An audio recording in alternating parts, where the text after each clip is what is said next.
మూడో ప్లేస్ కరెక్టేనా? మూడో స్థానమేనా? మన పోటీ ఉన్నది బీజేపీతో. మరి బీజేపీ విషయంలో కూడా ఒక రెండు విషయాలు దయచేసి మీరు మనసుకి ఎక్కించుకోండి, 10 మందికి చెప్పండి. భారతీయ జనతా పార్టీ నరేంద్ర మోడీ ప్రభుత్వం 2014లో అధికారంలోకి వచ్చింది. 2014లో అధికారంలోకి వచ్చినాడు మోడీ గారు. ఇక్కడ మనం అధికారంలోకి వచ్చినాం తెలంగాణలో, అక్కడ బీజేపీ వచ్చింది ఢిల్లీలో. ఇవాళ నన్ను ఎవరైనా అడిగిర్రనుకో, మీ వినోద్ కుమార్కు మీ పార్టీకి ఎందుకు ఓటేయాలనే, నువ్వేం చేసినావు అసలు సిరిసిల్లకు అని నన్ను ఎవరైనా అడిగితే నేను ఒక బండి ఎక్కి బండి మీద కూర్చోబెట్టుకొని గంట తిప్పి చూపెడతా. గంట సేపు అన్ని చూపెడితే ఏమేమి పనులు చేసినాము.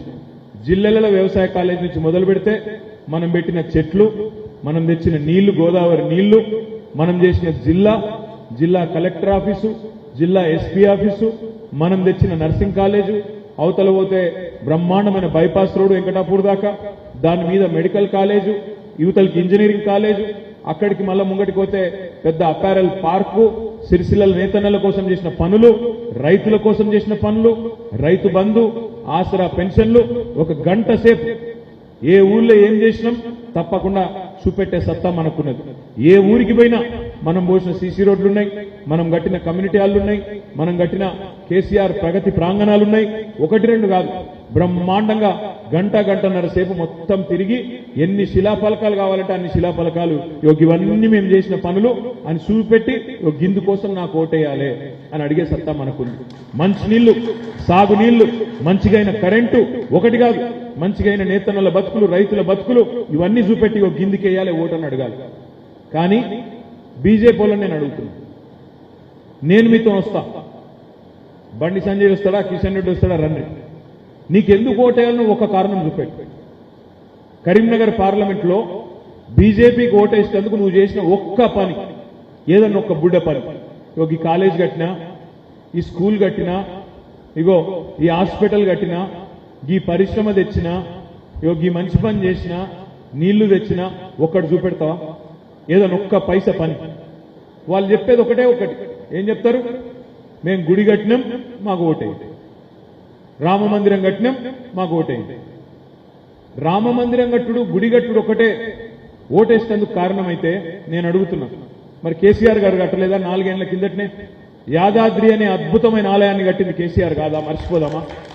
లక్ష్మీ నరసింహస్వామి దేవాలయం అద్భుతంగా 100,000 ఏళ్లు నిలిచిపోయేటట్టు చరిత్రలో అపురూపంగా కట్టింది కేసీఆర్ కాదా?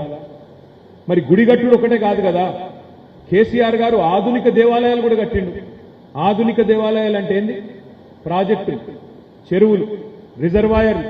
ఇవాళ బ్రహ్మాండంగా మెట్ట ప్రాంతమైన సిరిసిల్లలో ఒక సముద్రాన్ని తీసుకొచ్చి గోదావరి నీళ్లతో దాన్ని నింపింది మన నాయకుడు కేసీఆర్ కాదా?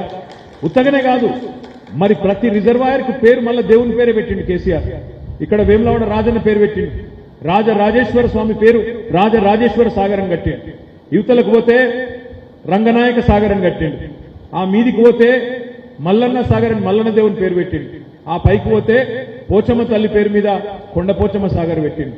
కిందికి పోతే Saraswati barrage, Lakshmi barrage, Parvati barrage, మొత్తం దేవుళ్ళ పేర్ల మీదే కదా ఆధునిక దేవాలయాలు కట్టింది కేసీఆర్ గారు.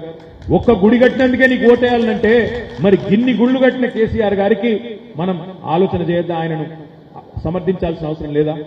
అది మాత్రమే కాదు, ఇవాళ భారతీయ జనతా పార్టీ నాయకులను మనం అడగాలి, అన్నా మేము ఇక్కడ ఊళ్ళల్లో పనిచేసినాం, గల్లీలో పనిచేసినాం, ఢిల్లీ దాకా కొట్లాడినాం, తెలంగాణ తెచ్చిందే మా పార్టీ.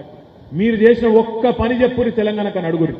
ఒక కాలేజీ ఇయ్యలే, ఒక్క స్కూల్ ఇయ్యలే, మీదికెళ్ళి ఇదివరకు ఇచ్చిన ఒక్క మాట నిలబెట్టుకోలే. ఆనాడు మోడీ గారు 14లో ఏమన్నాడు? నల్లధనం వాపస్ తెస్తా, ప్రతి మనిషికి, ప్రతి కుటుంబానికి 15 లక్షలు ఇస్తా అన్నాడు. అయ్యిందా? ఎవరికైనా వచ్చినాయా? తంగలపల్లి వచ్చినాయా? నాకు డౌట్ వస్తుంది మీ సైలెన్స్ చూస్తుంటే. మీకు సీక్రెట్ గాను పంపిణేమో మోడీ గారు అనుకుంటున్నాను. 15 లక్షలు రాలే. రైతుల ఆదాయం డబల్ చేస్తా అన్నాడు మోడీ. నాకు అవకాశం ఇయ్యండి, ప్రధానమంత్రి చేయండి, రైతుల ఆదాయం డబల్ చేస్తా అన్నాడు. దేశంలో ఒక్క రైతును చూపెడతావా నాకు?